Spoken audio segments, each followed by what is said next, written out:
All right, I'm here with Guru Pandurangi, who is the CEO and founder of ThriveStack. He started this company in 2023 after exiting his last company, Cloud Native, for between 10 to 140 million dollars.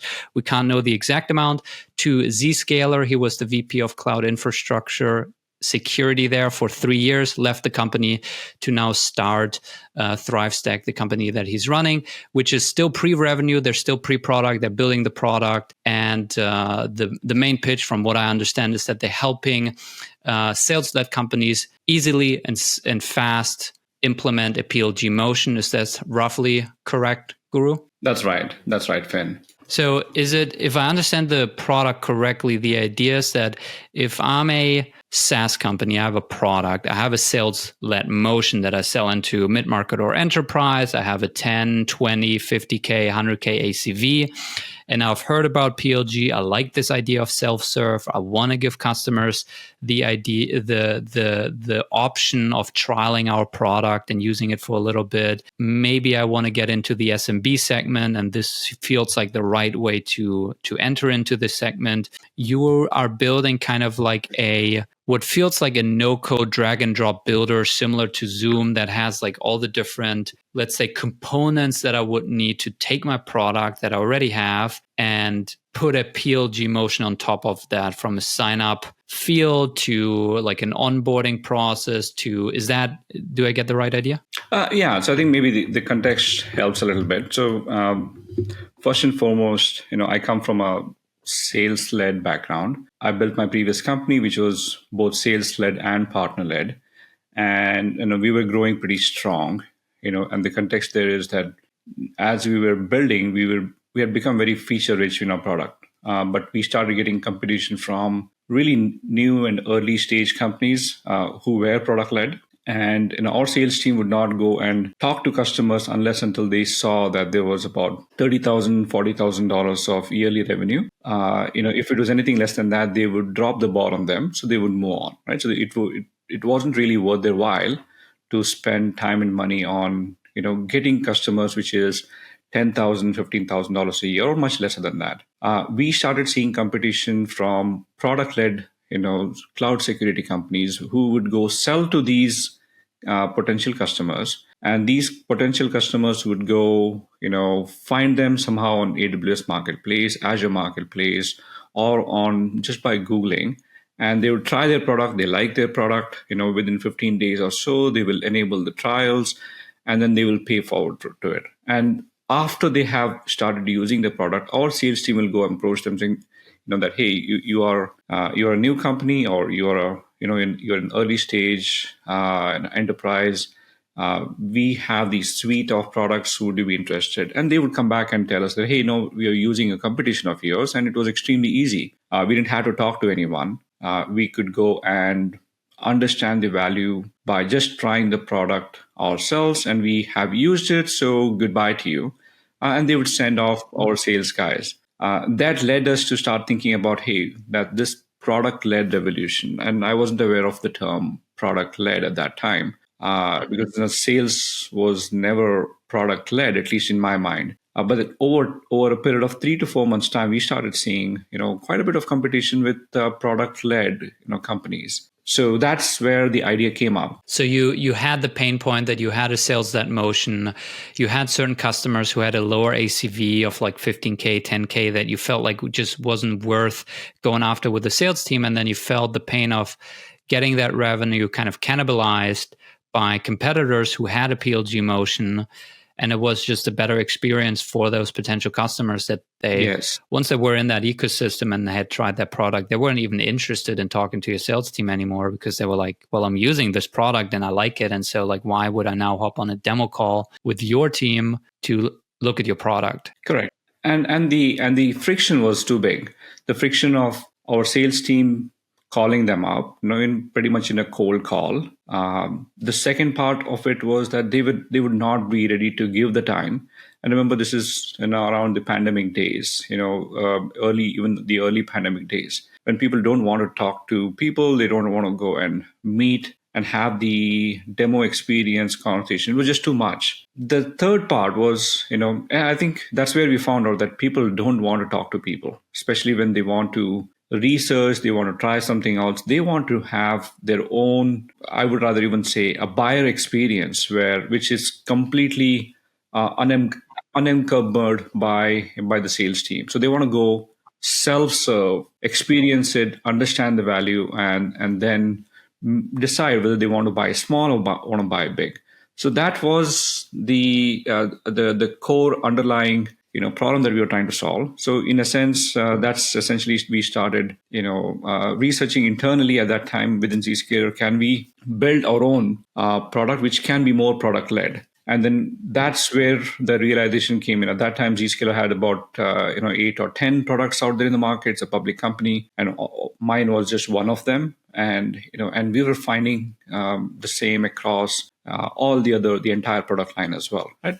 The other products were much bigger. They would be sold to the CIOs, but we were selling to the security, to the developers, and to the DevOps community, who did not want to talk to the sales guys. So that was the first, maybe an insight from the market. The second insight from the market that we had was it takes a lot of time and effort to go build a product-led product. You can imagine now that the sales guys is talking to a customer, and then if the customer is interested, they will internally, talk to your operations team or to your engineering team, and then say, hey, can you get me a tenant for this particular customer? I would like to invite them for a proof of concept. But now, if you now look at the product-led world, sales guys are not involved. The user is coming to your website, and now you can imagine that you don't have a contact us page on your website.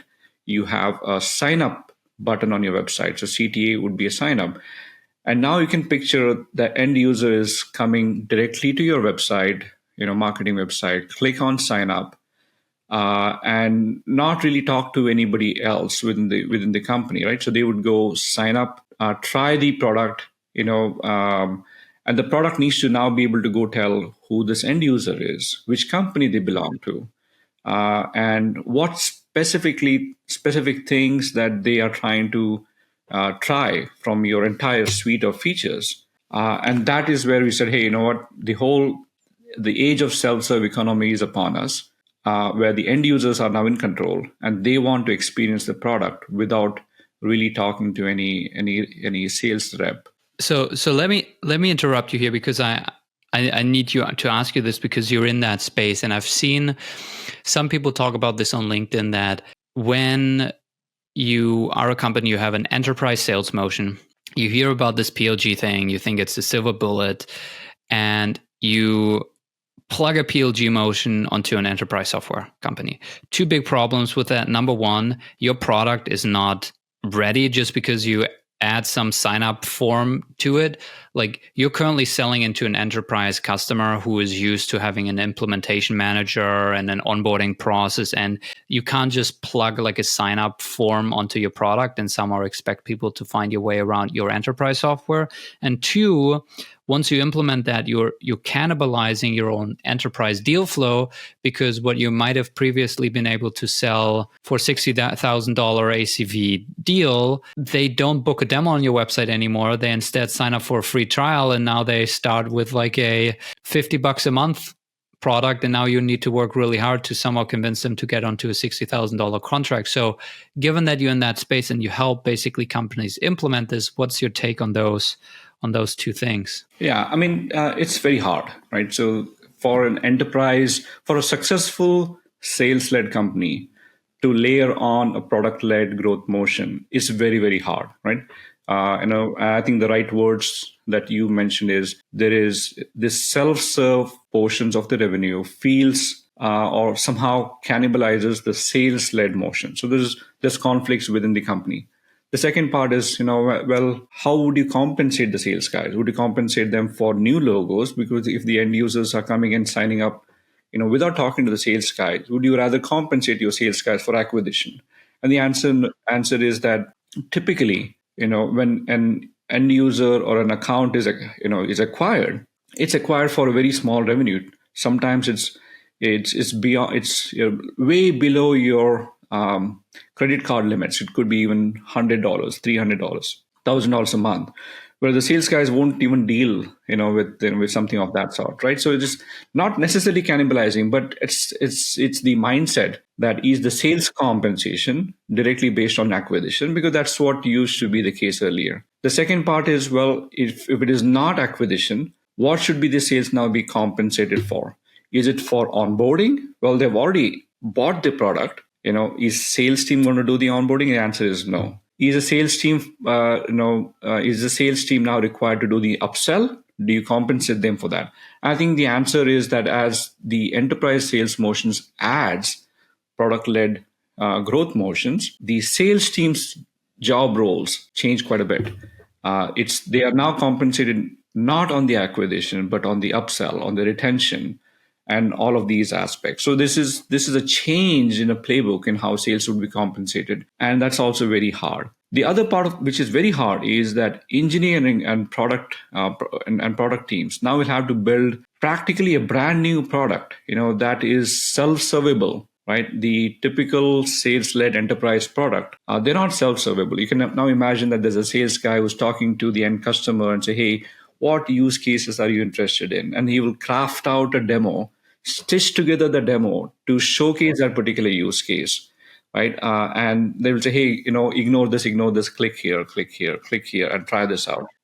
Now, as opposed to the end users coming directly to your product and they have their very specific pain point to solve, at that time, they're not talking to the sales guy. The product should take them through a journey which solves their pain. And you have to build the product in a very different way. So all of these, all the way to the right side of the equation, the GTM motions are changing. On the left side of the equation, product and engineering is changing. And everything in between, which is product-led sales, and how do you find out which customers, would be ready to buy big. They might be small companies, and suddenly there's a guy from Netflix who's trying your product, or suddenly there's a guy from GE who's trying your product. I mean, these guys might be big buyers. So you want to go, look at, hey, these are potential accounts that are, not necessarily needing only one or two of the use cases, but they want to buy the whole suite. So that's where you want to move that. So all of these parts of your company get affected, and that's why it's very hard.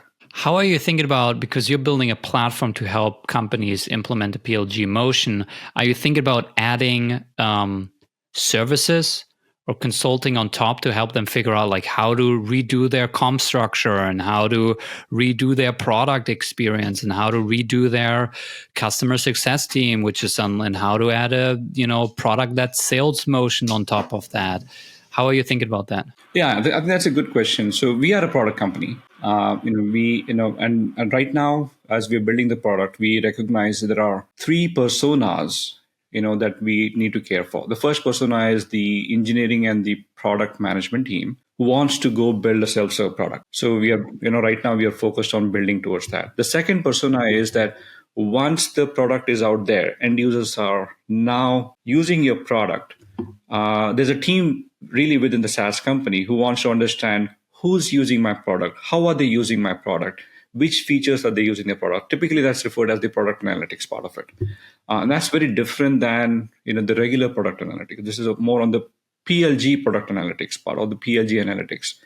Typically it's referred as, hey, this is the acquisition metrics, these are the activation, how many people who have signed up are actually using one of these activation flows, how many of them actually set up, how many of them are regularly using. All of these, now naturally come out of the PLG analytics. So that's the product management or the growth team who's analyzing it. The third bucket, is the folks who are GTM guys, right? Some of the marketing guys, some of the sales guys. The sales guys are interested in catching whales.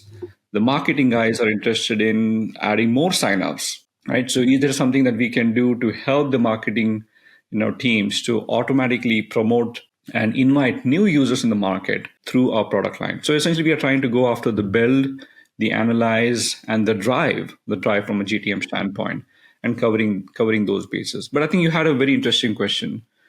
Because we are a product company, we need to build an ecosystem, or at least latch onto an ecosystem which can help these SaaS builders along the journey. So some of that is professional services, consulting, which we currently are not planning to do, but we have found many advisors out there in the market, many agencies out there in the market who can actually help these SaaS builders, go on that particular journey, and they're willing to partner with us, use our product, to deploy the product-led motions, but use their consulting professional services, to latch on to, helping redesign, the products, for these companies. So essentially, it's a balance, and we haven't yet thought about we being running professional services, at least at this moment. But very likely, we might either partner or we might maybe do some latch on professional services, which might come through us, and we can then channel to the marketplace that we already know about. Why would you say you're currently trying to, let's say, build an ecosystem rather than taking the services in-house? I feel like oftentimes it's either ego, where a founder wants to be a product company and doesn't like the idea of having services, or it's a, let's say, valuation play where VCs just frankly like pure product plays way more than some complex, hey, 60% of our revenue is SaaS and then 40% is kind of add-on professional services revenue, and it's just a lot more complicated to sell this type of company. What would you say are your reasons why you're thinking about outsourcing / building the ecosystem rather than saying let's build out these services in-house? Yeah, no, that's a good question. So I'm a third time founder. So I've been an entrepreneur for quite some time. So I don't really care much about what the VCs think at this point, right? Meaning, would they look down upon the valuation just because you add professional services? No, not so much on that. The second part is, would we get more learning by doing that? The answer is yes. So I would rather have a play which is self-sustaining, where we can grow a lot more efficient, with both professional services and product. The reason that we are not doing at this moment is because right now we are working with a small, maybe 26, 27 set of design partners or customers, and working with them gives us the opportunity to learn and understand how we can build and shape the product. It's also because we're an early stage startup. It's completely bootstrapped. We haven't taken any VC funding, although we have been reached out many times with even term sheets. We say, hey, this is not the time for us. Let's get to product market fit ourselves on our own will. Let's accelerate the learnings by deploying ourselves rather than a professional services arm at this moment, and then take it from there. So it's not a valuation play. It's mostly the focus area, right? Is it possible for us to go balance between professional services and product? And right now, because it's a small team, we'll not be able to manage both of them. But I'm not saying no to professional services. At some point in time, we might have to do some.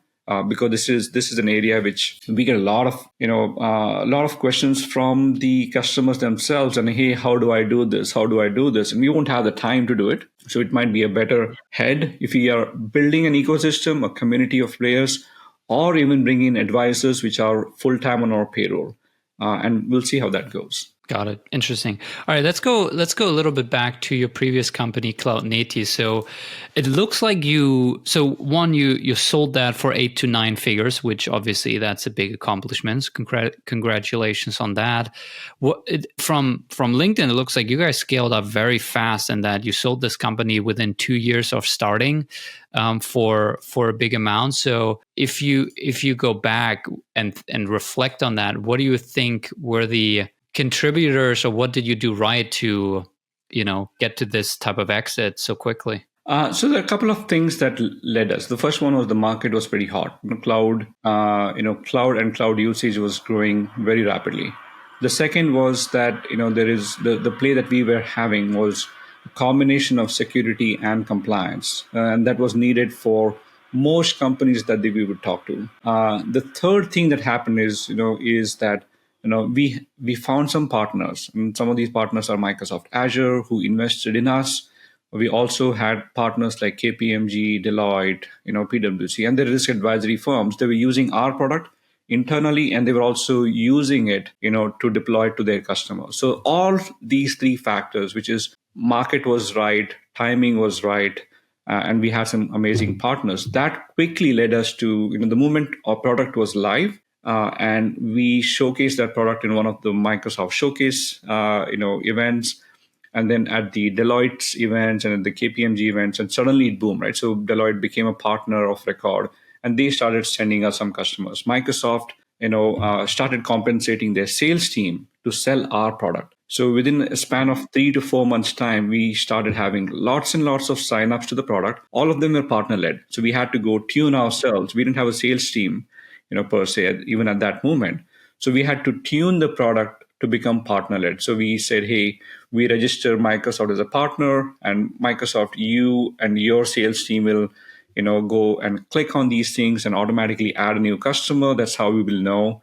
Same is the case with Deloitte. And so we tuned the product to become partner led so that they can onboard customers, they can educate those customers, and we get to know them. And then we became mostly order takers at that moment. So they will give us a call saying that, hey, now this particular customer has used the product, they like to buy your product, and here's the order. So it started more like that over time. How do you get partners like that? I feel like when a founder now listens to this answer, they're like, timing is right, market is booming, we were in the right place at the right time, and then we found Microsoft and Deloitte who sold our product for us, and obviously they have a massive work sales force that they can put behind this. And then it's like, well, then what do I do now with this information? Do you feel like there's anything replicatable in here, or advice for founder of like how to get these partners or how to replicate parts of this in their own business in the current market environment that's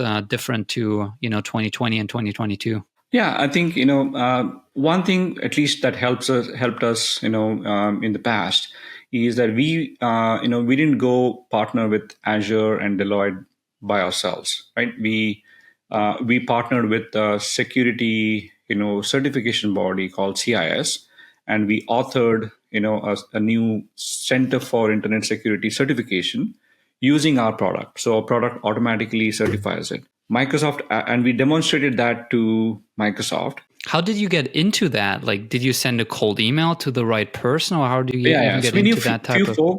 We knew few folks in that space. And my background is I was a Microsoft employee. I was as part and parcel of the Microsoft Azure, internal teams. I was, an engineering manager, over there building up, Azure services. So I knew some of the security folks, some of the folks who were interested. So we, sure enough, we did some cold calls and sent some emails, sent some demo videos to them, right? And say, hey, this is how it can happen. We did the same with Deloitte. We did the same with KPMG.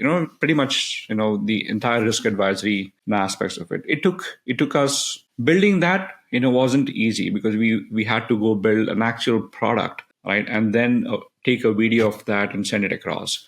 But once we did that, and once we sent all of these things, it was just a waiting game, right? So it was, it's more like a spray and pray at that time. And then it took us almost about 15, 20 days for us to get a first response from some of this. Microsoft then invited us to a small event, which is local. And because I'm in Seattle, that invitation became easier.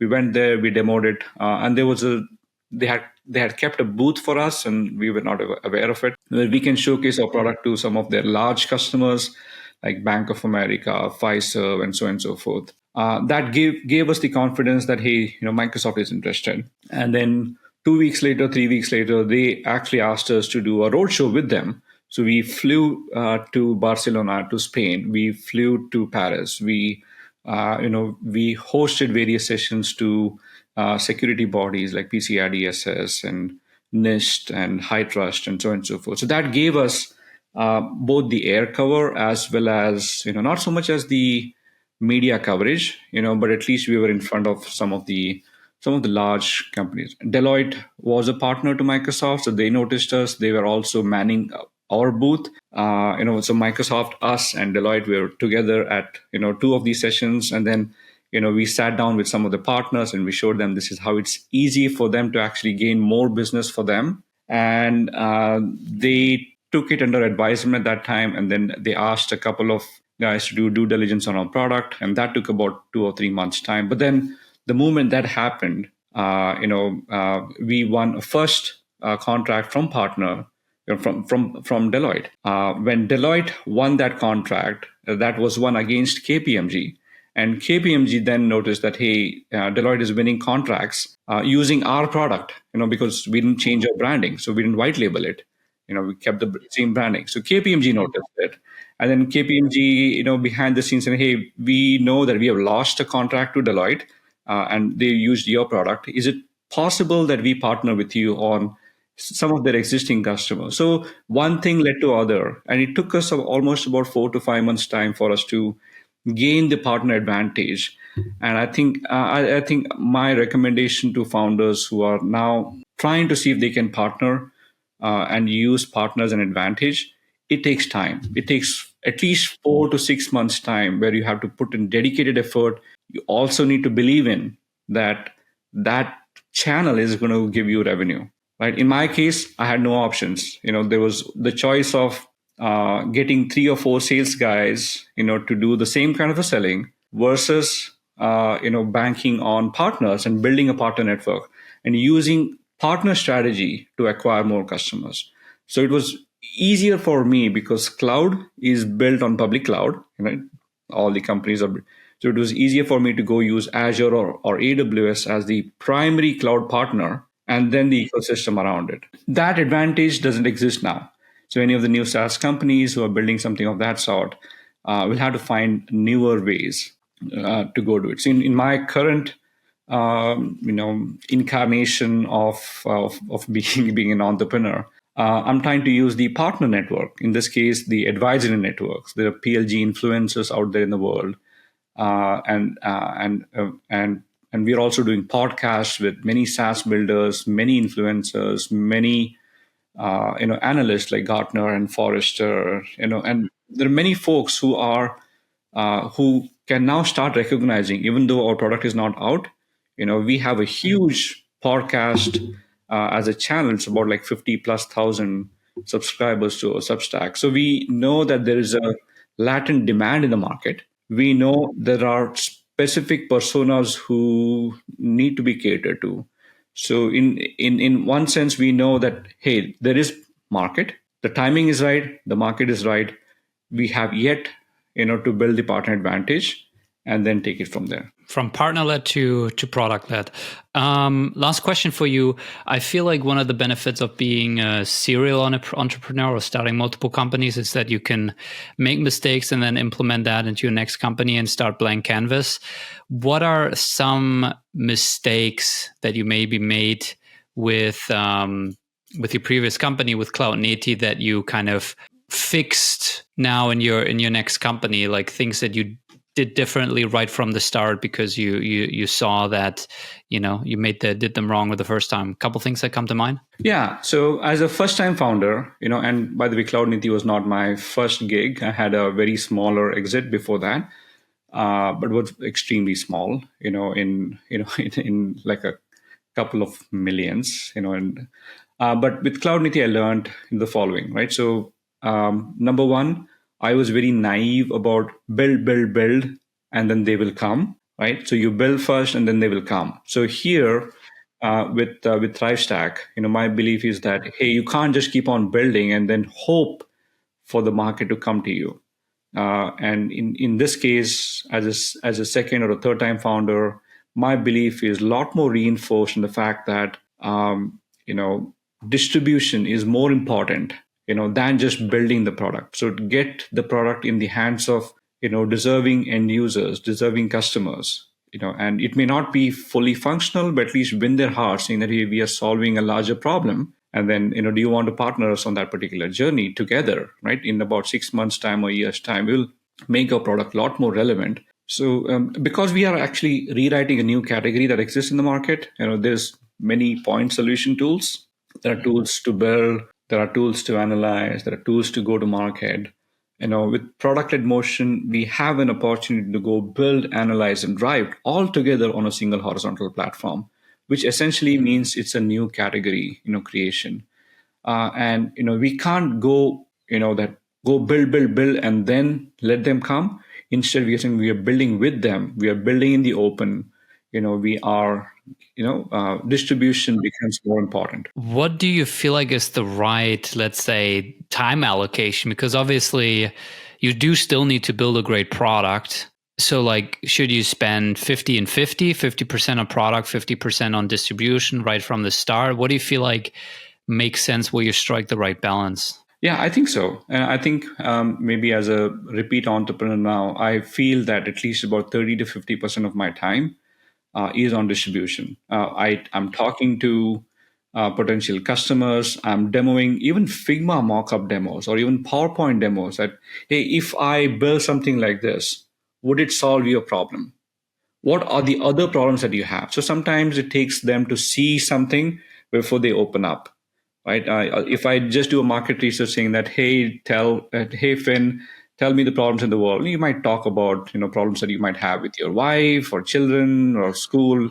But if I tell them that, hey, how do you do your job today? Tell me, how do you solve it? And is this new product that I'm showcasing as part of maybe the mock-up, does it solve any of it? So that gives the continuous feedback, that's necessary for me to understand, am I building the right product? Should I, reindex it, repivot it to something which is very specific to some of these customers? So 30 to 50% of my time, I think, is right. Guru, thank you so much for your time. This was awesome. I learned a lot. We're going to link up both ThriveStack in the show notes and your LinkedIn. So if people want to learn more or follow you and see kind of how this develops, they can do that there. And thank you so much for your time. Thank you so much for the invitation, Finn. Glad to have met you and talk to you.